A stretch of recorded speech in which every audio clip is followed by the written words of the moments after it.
Olá pessoal, estamos aqui no nosso Papo Legal já há muito tempo, né? Com esses episódios aí. Hoje nós trouxemos um convidado de peso que é juiz do trabalho aqui na nossa região, o Guilherme Baceto Petec, e a gente sempre bate um papo antes de iniciar os episódios e a gente já percebeu ali que vai ter muita coisa para o Guilherme falar. Então, pessoal, já se preparem aí, nós decidimos cortar esse episódio do Guilherme em duas partes, tá? Na primeira parte a gente vai falar sobre o concurso público de ingresso na magistratura do trabalho, para quem aí sonha, tem a intenção de ser juiz do trabalho, e na sequência, no segundo episódio, nós vamos falar a respeito da carreira de juiz de trabalho, né? Então, para os nossos alunos do curso de Direito do Salesiano, e para que eles possam ter essa noção bem ampla sobre o que é magistratura do trabalho, desde como é que ele faz para ingressar até como é a carreira de juiz de trabalho. Então, seja bem-vindo, Petec, obrigado aí por aceitar o nosso convite e dispor do seu tempo para poder bater um papo com a gente aí. Obrigado, Misaco. É um prazer estar aqui, obrigado pelo convite. Paulo, Everton, bom dia. Bom dia. Prazer. Ô Guilherme, aproveitando o Misaka, fala um pouco aí do Guilherme. Quantos anos, quando é que você terminou a faculdade, por que veio o concurso de juiz do trabalho? Bom, eu tenho 33 anos atualmente, eu passei na carreira quando eu tinha 26, terminei a faculdade em 2013, com 23 anos, estudei aqui em Araçatuba, sou de Birigui, moro em Birigui hoje, graças a Deus consegui morar aqui na região. E eu terminei a faculdade em 2013, já iniciei os estudos. O concurso começou em 2016, mas a prova oral, né, final foi em 2017, foi quando passei e tomei posse. E estamos aí há quase 7 anos já na carreira. Acabou a faculdade, já partiu para o concurso? Já. Terminei a faculdade, colei grau em janeiro, fevereiro já estava fazendo cursinho voltado para magistratura. O Guilherme, eu já conheço ele há mais tempo da faculdade e ele era oficial de justiça, né? Isso. Que aqui em Araçatuba, né? A minha intenção de fazer direito foi justamente prestar concurso. Então, eu terminei a escola, já iniciei a graduação e, paralelamente à graduação, eu já estudava para concurso. Então, no primeiro ano da faculdade, em dezembro, eu prestei o primeiro concurso que eu passei, que foi de técnico judiciário do TRT da 2ª região. Aí, por demorar um pouco para chamar tudo, continuei estudando aqui em Araçatuba. No segundo ano, em outubro de 2009, eu prestei o concurso de oficial de justiça do TJ. Em dezembro de 2009, fui nomeado técnico do TRT da 2ª região. Aí tomei posse, fui para São Paulo. Lá fiquei 1 ano e meio. Fiquei na assessoria da presidência do tribunal, trabalhando junto com o desembargador-presidente, fazia a minuta de admissibilidade do recurso de revista pro TST, que é similar ao recurso especial pro STJ. Fiquei 1 ano e meio. Aí eu fui nomeado oficial de justiça aqui em Araçatuba, que eu tinha prestado para a região de Araçatuba. E aí eu decidi pedir exoneração lá, voltei para cá. Aí assumi como oficial de justiça na VEC de Araçatuba e voltei a estudar aqui em Araçatuba na minha sala que eu estudava antes. Aí eu me formei em colegial em janeiro de 2013. E aí eu perguntei para Birigui, fui oficial de justiça lá em Birigui, fiquei 4 anos em Birigui como oficial de justiça, aí deram quase 6 anos de oficial de justiça. Não precisou nem fazer exercer atividade jurídica, né? Contou para você, né? Contou. Oficial de justiça contou. Até tive um episódio engraçado, hoje engraçado, né? Na época muito trágico para mim, que foi porque o desembargador-presidente do TRT2, quando eu passei lá, ele indeferiu minha inscrição definitiva porque ele falou que o oficial de justiça não poderia contar como atividade jurídica. Porque no TJ de São Paulo, a época que eu prestei o concurso, para ser oficial de justiça bastava nível médio, ensino médio. Depois foi aprovado a mudança, hoje exige-se que tenha nível superior, mas não precisa ser bacharel em direito. Só que é o único tribunal, junto com Minas, que não tem exigência. Só que para você ser oficial de justiça nos outros TJs, no TRF, no TRT, é necessário ser bacharel em direito. Então eu fiz um recurso administrativo na época, juntei decisões inclusive do STF falando que serve o cargo para atividade jurídica e eles reconsideraram e valeu o tempo, contou o tempo. Muito bom. Ô Petec, seja bem-vindo, cara. É um prazer estar falando contigo, embora sejamos vizinhos, né? No mesmo condomínio. E... Parece que vocês tomaram café junto hoje, pô. Então, dava até para ter vindo junto, não sabia que era vizinho. Exatamente. E a sua história inicial, ela reflete exatamente o sonho do aluno no curso de Direito, né? Então, quando você percebe, em especial o pessoal do primeiro ano, você observa eles já com uma tendência para concurso. Não é? Nossa, professor, eu quero prestar concurso. Mas sem nenhuma noção, o que é peculiar, né? Até pela idade. E você confidenciou um fato importante. Então, você entra na faculdade já com uma percepção de prova, não é? E aí a minha pergunta, a sua faculdade, no seu ponto de vista, foi uma faculdade já focada na preparação para as provas ou não? E assim, se foi, que vocês pudessem explicar para os nossos alunos questões assim, o tempo que você estudava, né? Os materiais dos quais você teve acesso, né? Por quê? Porque a gente tem o aluno que está na sua situação inicial, né? E ele deseja isso e ele quer essa orientação. E muitas vezes a gente não tem essa oportunidade como a gente tem agora. Sim. Não, desde o início o meu foco foi prestar concurso. Primeiro ano a gente é bem indeciso, né? Eu não sabia ao bem o que eu queria ser. Se eu queria ser juiz, promotor, delegado, tudo passou pela minha cabeça. E a gente vai escolhendo conforme vai passando a graduação e você vai tendo convivência com as matérias. Eu não fiz um estudo durante a graduação voltado para o concurso, tanto que eu não tinha nem ideia como que se estudava para o concurso. Mas o que foi a minha ideia? Eu pensava assim, eu tenho que aproveitar muito, extrair muito durante a faculdade, todo o conhecimento que eu puder adquirir, porque isso com certeza vai me dar uma bagagem lá na frente. Vai fazer a diferença.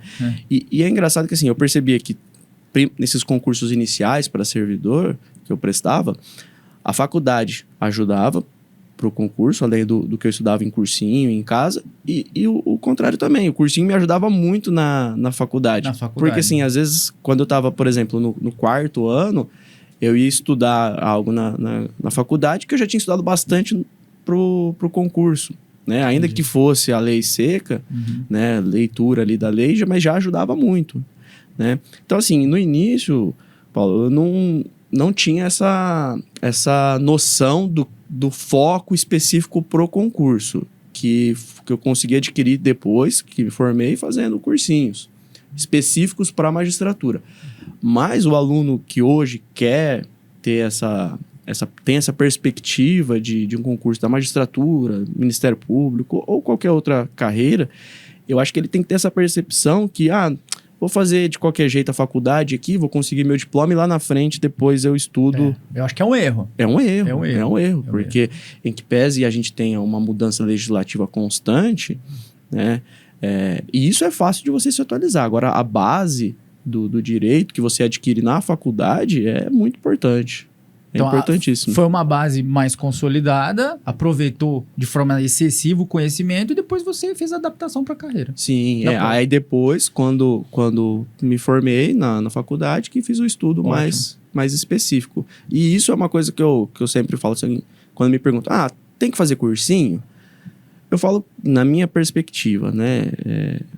Eu acho que o estudo para você passar num concurso, seja juiz ou servidor, o estudo do cursinho ele é 30%, 20% para você passar no concurso.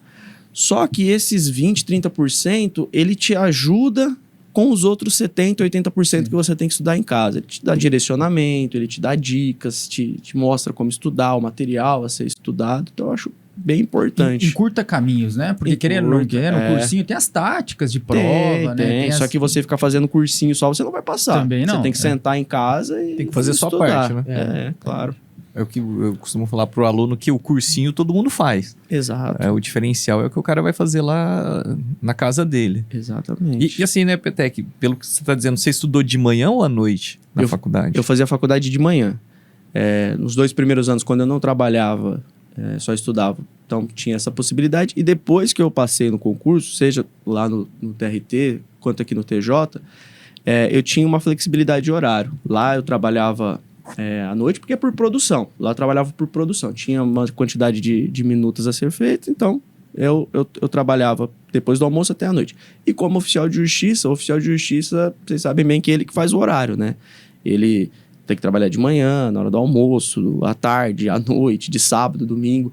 Então, assim, essa flexibilidade me possibilitou estudar de manhã. E eu prefiro estudar de manhã. Eu gosto mais de manhã. E tem uma coisa que muitos alunos reclamam quando ele precisa fazer a faculdade e trabalhar concomitantemente. E aí ele fala que não dá tempo de estudar. Você vê que... É isso que eu ia falar. Desmistificando, eu ia perguntar agora também, exatamente. Porque você junto... Cortei você, né, Misak? Não, mas é isso aí. O pessoal fala, poxa, aconteceu mais ou menos assim, né? Você estava estudando, estava fazendo faculdade, já focado no concurso, não é? Então, quer dizer, você arranjava um tempo para trabalhar, arranjava um tempo para cuidar da sua vida pessoal ali, e também se arranjava um tempo para direcionar para o concurso, né? Sim, exatamente. Eu acho que você ser organizado é fundamental, né? E não existe, na minha concepção, não tenho tempo para estudar. Quem quer arranja tempo para tudo, né? Lógico, se você conseguir estudar 4 horas por dia, é sensacional. Mas se você não consegue, você consegue estudar 2, nem que seja 1 hora de manhã e 1 hora à tarde, no fim da noite, né, um estudo de qualidade, você vai conseguir passar. E esse é um ponto importante, porque você pega, por exemplo, alunos com uma ideia, não, professor, eu preciso estudar o dia inteiro, né? Exato. É claro que algumas renúncias, elas devem acontecer. Todo mundo aqui renunciou a alguma coisa. Sim. Né? Até por conta do objetivo maior. Mas, assim, então também tem que ter um pouquinho de calma, né? Você tem que se estruturar, você tem que se divertir também, né? Você tem que ter o ambiente familiar, né? Então, assim, é bom porque o resultado você alcança, mas calma. Com o seu tempo, né? Com uma certa cada um tem qualidade. seu tempo, exatamente. Né? E os momentos de qualidade, eles são essenciais. Sim. Porque se você ficar bitolado só em estudar, você vai ficar doido, a cabeça não vai aguentar. E quem me conhece lá de Birigui, né, os amigos de faculdade, esse período depois que eu estudava para magistratura, até eu adquirir os 3 anos necessários para prestar, então eu estudava, fazia cursinho, estudava em casa, mas eu saía de quinta, sexta e sábado, né, com meus amigos, sempre com responsabilidade, estudava no sábado à tarde. Domingo eu nunca estudei porque eu achava que tinha que ter um dia para descansar mesmo. Aí assim, quando chegou, tô na sentença. Sim. Lógico, na véspera, ali no mês, os 2 meses de véspera da prova, você dá uma intensificada no estudo. Na época quando eu fui pra prova oral, né? E desculpa eu falar assim, querendo falar com propriedade, eu sei que vocês também passaram por isso, não, tá? Mas é sempre muito bom ouvir todo mundo. Eu teve dia que eu estudei 12 horas, mas porque eu peguei férias, e aí você fica naquela sangria, naquela loucura. Pô, tô na prova oral, tô quase o que chegando. se justifica. Mas assim, ninguém consegue estudar 12 horas, eu estudo 12 horas por dia. Ninguém consegue durante 2, 3, 4 anos estudar um volume desse. Não aguenta. É bacana você falar aí do o método que você estudou, né? As horas, quantas horas e o método. Como é que você organizou tudo isso aí?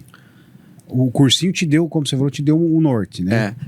Agora voltado especificamente para a magistratura, né? Tá. Eu fiz cursinho 2 anos, aquele cursinho intensivo, na época era por videoconferência, né? Ia lá no Damásio, estudava lá, hoje dá para fazer de casa. Você idade também, assim, né? Verdade. Na nossa época nem existia, O bom que isso dava uma certa... um comprometimento, né? Tenho que estar lá no cursinho 7h30, 8 horas, não lembro. Porque a aula vai começar, não dá para eu dar um pause e voltar, né? Então dava um comprometimento maior. E que hoje em casa, talvez a pessoa, se ela não for muito organizada, ela se perca nisso, Sim. né? De assistir a aula certinho ali todos os dias. Então, nos 2 primeiros anos eu fiz esse intensivo, ia lá todos os dias e estudava. Depois, começa a ficar muito maçante, né? Sempre as mesmas matérias, falando. Então, eu passei a estudar mais em casa. Então, basicamente, nos 2 primeiros anos, eu ia de manhã no cursinho, trabalhava à tarde, até o fim da tarde, e estudava à noite. Quando dava, depois do almoço, também estudava um pouco. Né? Depois que eu que eu terminei esses 2 intensivos, passei a fazer cursinhos específicos para a segunda fase. Prova discursiva e prova de sentença. Mas sempre eu procurava focar assim, dividia meu dia, né? Se eu estava 2 horas de manhã, 2 horas à tarde, 2 horas à noite. Eu colocava 2 horas para ler lei seca, primeira fase, e também mesmo para segunda e segunda fase, discursiva e sentença, é muito bom você saber, né, a lei seca, porque na hora de pesquisar lá para citar ou até ver o que fala, eu tinha uma memória visual muito grande, então até lembrava assim, onde estava no código aquilo, e era mais fácil de consultar. À tarde, já procurava estudar mais doutrina, jurisprudência, resumos que eu fazia. E à noite, que já estava mais cansado, eu procurava fazer exercícios. Então eu tinha, por exemplo, de primeira fase, eu tinha um livro, não lembro o nome dele, mas são questões comentadas. Acho que o mais famoso é Revisaço, que chama, mas o meu não era esse. Aí eu fazia lá 30 questões toda noite e depois, quando eu estava nas outras fases, também procurava escrever perguntas, respostas discursivas, sentença eu procurava fazer. Aí quando eu estava na prova de sentença, eu procurava treinar, fazer uma sentença mesmo para mandar para professores corrigir, que eu acho que é muito importante também isso, porque o professor corrige a sentença, a discursiva, e ele dá um toque no aluno. Aqui você precisa melhorar aqui, precisa melhorar ali, faz desse modo, aqui faltou citar isso, né? E o treino leva à perfeição. Uma coisa engraçada não, uma coisa curiosa que eu fazia, e eu até dou essa dica pro pessoal, e eu acho bacana, eu treinava lá 2 horas, fazia discursiva, fazia uma prova, respondia 2 questões discursivas, fazia uma sentença. Só que no dia da prova é um dia muito desgastante. Você tem lá 5 horas para fazer a prova. Então, eu pegava, a prova é no domingo. 2 domingos antes, eu pegava, sentava lá, a prova vai ser da 1 às 6, ou 1 às 5. Sentava 1 hora, pegava a prova anterior e fazia para treinar o meu corpo a passar por aquele momento, por aquele período de 5 horas, porque não adianta você estar bem preparado mentalmente, só que chega fisicamente lá no dia e você não consegue. Cansou na primeira hora. Né? Queimou a largada. Vale então, assim, basicamente o meu método de estudo foi esse, foi alinhado dessa maneira. Lógico que não é uma regra, né? Variava de uma época para outra, né? Um período ou outro, dependendo como estava o trabalho, questões pessoais, mas basicamente foi assim. Basicamente você foi falando aí, mas, por exemplo, a gente tem um aluno lá do primeiro ano, do segundo ano, que pensa em ser juiz do trabalho, mas ele não sabe nem como é o concurso, quantas fases são, o que se pede em cada fase. Se puder dar uma orientação para os nossos alunos quanto a isso. Claro. Eu acho que o concurso da magistratura hoje, acho que os parâmetros dele são dados pelo CNJ, né? Então ele é o mesmo para, seja TJ, TRF, TRT. Primeira fase, uma prova objetiva de 100 questões. Nela, o edital prevê todas as matérias praticamente do concurso. O foco: constitucional, administrativo, processo civil, direito do trabalho, processo do trabalho. São as que mais têm perguntas na prova. Mas cai também direito penal, cai direito previdenciário, Estatuto da Criança e do Adolescente, direito do consumidor. Eu acho que as matérias principais eram essas, né? Então, assim, o foco do estudo também tem que ser de acordo. Vou ter 3 perguntas de direito penal. Eu não vou me matar de estudar direito penal. Vou ter 4 perguntas de direito previdenciário. Não vou me matar de estudar direito previdenciário. O estudo tem que ser proporcional com a quantidade de perguntas. A maior quantidade é direito do trabalho, processo civil, constitucional e administrativo. Na ordem o que mais se pergunta. Passado no concurso, na primeira fase, geralmente, aí é que eu vou fazer um parêntese, né? Quando eu prestava concurso, e eu passei no último concurso regional, inclusive, os concursos eles eram regionais, né? O Brasil tem 24 tribunais regionais do trabalho, cada regional fazia a sua prova de forma autônoma. Hoje, o TST decidiu unificar o concurso, então é feito um concurso unificado pelo CSJT, né? Que é o Conselho Superior da Justiça do Trabalho. Então, é um concurso para o Brasil inteiro. Mas tivemos 2 concursos desde então. O primeiro foi em 2017, o edital, e agora o segundo de 21. Só que é um concurso que está demorando muito tempo, não está sendo tão eficaz. Então, eu acredito, isso aqui não é informação oficial, nada, só conversa entre colegas, eu acho que ele não vai vingar, porque Hoje, nós temos quase 500 cargos de juiz do trabalho vagos no Brasil. Então, assim, nunca esteve num tanto assim, num déficit tão alto em razão dessa demora do concurso. E o concurso que está rolando atualmente, a próxima fase será a prova oral, foram 245 candidatos para a prova oral. Então, assim, fora os que vão ser reprovados, não vai preencher nem metade dos cargos vagos. Então, ou muda a sistemática desse nacional, ou volta a ser regional. Então, assim, eu fiz esse parênteses porque cada regional tinha a quantidade que ia para a segunda fase. A maioria dos regionais eram 300 candidatos que iam para a segunda fase. Em São Paulo, pelo volume, cerca de 10 mil inscritos, iam 600 pessoas para a segunda fase. Então, fazia o corte ali, para a segunda fase iam 600 candidatos em média para a segunda fase, em São Paulo. Aí a segunda fase é composta pela prova discursiva e a prova de sentença. A prova discursiva também variava de regional para regional. Até hoje no nacional também pode variar, não tem um número específico de questões. Pode ser 4 questões, 6 questões, 10 questões, ou 4 questões e uma dissertação. Isso dependia de concurso para concurso. Mas o edital vai falar especificamente como vai ser, né? Aprovado na prova na discursiva, vai para a prova de sentença. Uma prova de 4 horas, é dado um caso concreto, né, com alegações da petição inicial, da defesa, réplica, o que o conjunto probatório produziu, e o candidato tem que fazer a sentença no tempo estipulado.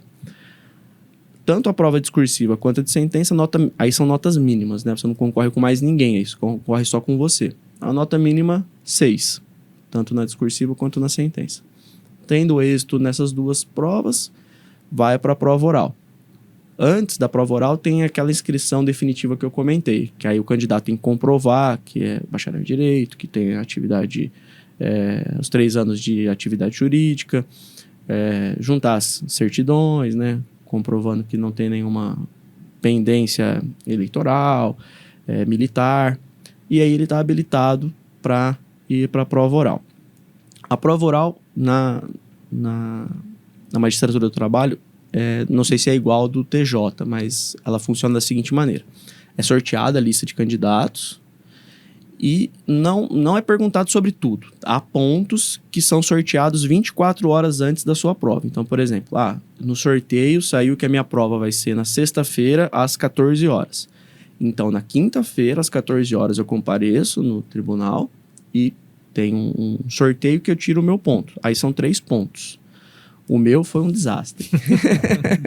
O meu ponto principal foi direito constitucional, só que assim, direito constitucional 2 pontos, direito administrativo. O segundo ponto, que era o segundo mais importante, era direito empresarial, contratos empresariais, que também se dava muito pouco. E o terceiro ponto, eu não sei nem por que colocaram lá, era Tribunal Constitucional Europeu. Eu nem sabia que existia isso. Então, fui nas 24 horas que eu fui ter conhecimento sobre aquilo. Assim, acho que foi um erro. É um erro esse ponto, porque tantas perguntas para ser feito por um magistrado... Você não usou até hoje o Tribunal Constitucional Europeu. Nunca vai usar, né? Eu acho que nem a banca sabe bem o que tem esse ponto também, tinha as né? perguntas ali que eles devem fazer, né? Mas nem eles sabem, ninguém atua com isso. Então, enfim, mas dos outros, não. Direito constitucional, propriamente dito, processo civil, ônus da prova. Então, os temas são específicos. Aí, no outro dia, você comparece, né, no horário. Tem que fazer, o examinador, ele escolhe um dos pontos para você dissertar por 10 minutos. E depois vem as perguntas. Só também um parênteses aqui. Na época, a banca de prova oral era composta por 3 membros. Um desembargador, um ministro do TST e um advogado. Hoje, no concurso nacional, são 5 membros. E aí tem juiz, desembargador, ministro e o membro da OAB. Então, aí também a nota mínima 6, aprovado na fase da prova oral, passa-se para a fase de títulos, que aí ela não é eliminatória, meramente classificatória. E basicamente é essa o certame do concurso da magistratura do trabalho. Essa prova oral você fazia só você e todos os examinadores te ouvindo, ou ia vários candidatos, cada um com o examinador? Não, é cada um por vez. Um Aí, por vez. É assim, tem o auditório aberto Que é mais, ao dá mais público. pressão, né? Dá mais pressão. Tanto que eu proibi meus pais e na época minha namorada hoje minha esposa falou, não quero que vocês vão ver, chega depois, porque a gente ficou muito tenso, né? E eu, uma coisa também interessante, né? Prova oral, ela é mais, na minha opinião, mais perfil, análise subjetiva do candidato do que conhecimento. Exato. Porque o conhecimento já foi medido na primeira, Sim. segunda e terceira fase, É né? apresentação mesmo. né? Pra ver se a pessoa tem postura, tem condições psicológicas de atuar. O cara quer te ver, será que esse cara serve para ser meu par, né? No tribunal, né? Será que como ele funciona em uma situação De tensa, pressão. né? Aí eu imaginava assim, nos cursinhos que eu fiz de prova oral, eu imaginava que tinha uma parede atrás de mim, porque os colegas também ficavam vendo. Blindado. Falava, tem uma parede, não tem ninguém atrás de mim. É.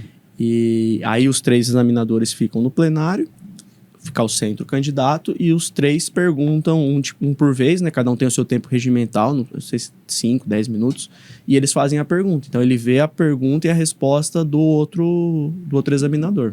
Então é dessa maneira. E tem também uma questão na prova oral, que eu acho que conversando com você, não me lembro, que muitas vezes é o próprio candidato que dita o ritmo da própria prova oral, né? Exato. A sua Se ele resposta... conseguir fazer isso, é perfeito, É, né? a Ele sua conduz a sua prova. resposta abre brecha para outra pergunta. Aconteceu isso com você ou não? Aconteceu. E assim, é engraçado que, dependendo do examinador, você consegue ver a reação dele. Isso. Se ele tá gostando do que você tá falando, se ele fecha meia cara, vira assim o rosto. Então é tudo treino, tática. E uma coisa que eu procurava fazer, assim, dar uma resposta, não muito devagar, mas uma resposta cadenciada, bem serena, porque você tá ganhando tempo. Se ele pergunta, você já responde. Você vai sendo alvejado por perguntas, né? Exatamente, a quantidade é maior. né? Então assim, o treino também leva à perfeição nisso. Você vai vendo que você consegue conduzir. E se o examinador ele dá essa resposta, ainda que involuntária fisicamente, né, de tá gostando ou não da resposta, você consegue conduzir também. Se ele tá gostando, vou continuar nesse caminho. Sim. Se ele tá com uma cara meio assim, você fala, será que eu tô respondendo certo? Começa a pensar de uma outra maneira, né? Aí você dá aquela fechada no assunto para que ele comece talvez um outro assunto que você tenha uma maior familiaridade, né? Exato. O assunto é ele que dita, né? Uhum. Então você tem que responder dentro daquele assunto. Mas às vezes, assim, por exemplo, na minha pergunta de administrativo, a desembargadora ela me perguntou sobre a parceria público-privado. Uhum. Aí ela fez várias perguntas, né? E assim, ela perguntou o tempo, as características. E ela perguntou assim: o que você acha da. Ela perguntou. Aí eu respondi tudo. Aí quando eu cheguei nessa parte, eu comecei falando: o Instituto. Porque assim, eu percebi que ela queria que eu falasse, porque na época tava muita questão da Lava Jato, Sim. de corrupção, tudo.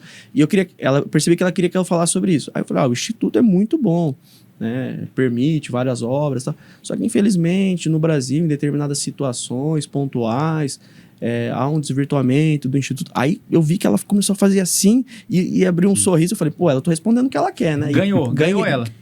É o que eu uso. Ganhou Eu a banca. É o que eu uso. Eu falo assim, ali eu falei, ganhei ela. Já o ministro do TST, não. O que eu respondi, ele ficava assim, sereno, olhando firme. Falava, meu Deus, e agora? Tô respondendo. Acertando ou não?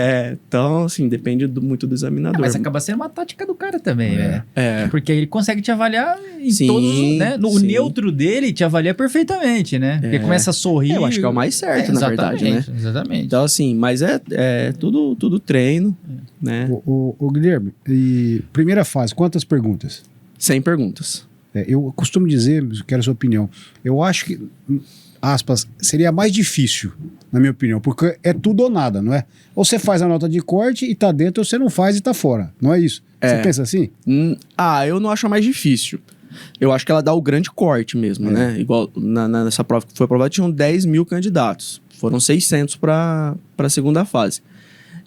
Eu prestei 4 concursos da magistratura do trabalho. Nos 4 eu passei na primeira fase. Aí eu venho falar do que eu falei. Lembra que eu falei assim, o cursinho para servidor me ajudava na faculdade e a faculdade me ajudava no curso. Que era a prova objetiva, né? Prova objetiva. Então, assim, toda a bagagem que eu fiz para servidor me ajudou muito na prova de magistratura, porque a primeira fase é objetiva igual a de servidor, né? Tem pouca, assim... Não tem como ter pergunta muito de jurisprudência ou doutrinária, porque é subjetivo, também não tem certo e errado, né? Então, essa bagagem que eu adquiri durante a faculdade e de concursos para servidor me ajudou muito. Então, nos 4 concursos que eu fiz para magistratura do trabalho, eu passei nos 4 na primeira fase, não fui aprovado em nenhuma. Então, para mim, não era uma dificuldade, mas tem gente que tem muita dificuldade na primeira fase por conta disso, porque às vezes o corte, a nota fica muito alta. Do meu concurso, o corte foi 85 de 100 questões. É muita coisa. É muita coisa. 85% é muita coisa. Levando em consideração que nas outras fases foram 10, 6, né? Se eu tirar 6, então 60%. A sentença, 60%. No oral, 60%. Então, assim, mas aí eu acho que é o perfil de cada um. O Petex, foram 4 concursos, né? 4. E claro que você passou no último, evidente. E quando você saiu desse último, do qual você foi aprovado, a sua sensação foi diferente dos outros? Você falou, pô, esse deu certo? Não. Não? Não. Você ficou... Ao contrário. Você falou, tomei pau. Isso é muito louco.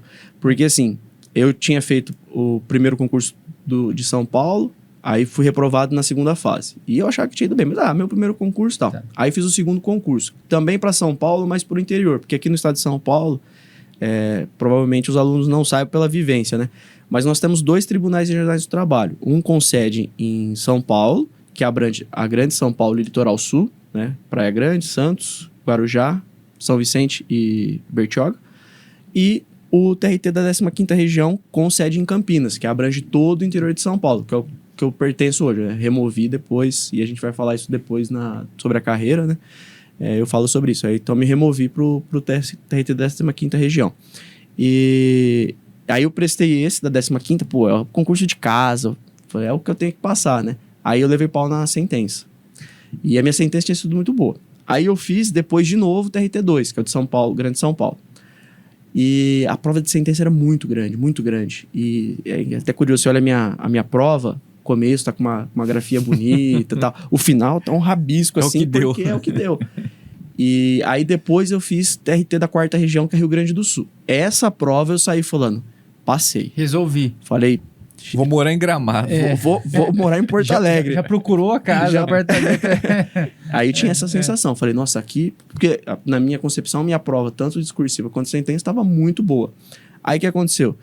Fui reprovado na segunda fase. Não corrigiram Não fui nem pra sentença. Entendi. Porque eu esqueci de comentar isso. Quando você vai pra segunda fase, discursiva e sentença, você faz a discursiva no sábado e a sentença no domingo. Não é depois você passa e vai fazer o outro. Já faz as 2 provas juntas. Mas só corrige a sentença de quem passar na discursiva. Aí eu falei, pô, ferrou, porque agora vai ser só o nacional. E no 2 eu acho que eu não passei na sentença. Minha discursiva foi muito boa, eu não passei. Aí, lembra até hoje, era aniversário do meu sogro, tava comendo pizza, um amigo me ligou. No dia do resultado da segunda fase de São Paulo, da discursiva. Aí ele, Gui, parabéns, você passou, tal. E ele já era juiz aqui no 15, TRT 15. Aí ele, parabéns, você passou, tal. Eu falei, pô, legal, mas... Falei, cara, eu não passei na sentença, tenho certeza que eu não passei na sentença. Minha sentença aí do 15 foi muito melhor que a que eu fiz no 2. Ele falou assim, não, cara, mas vê pelo lado positivo. Só passaram 25 pra sentença. Então, eles só vão corrigir 25 sentenças.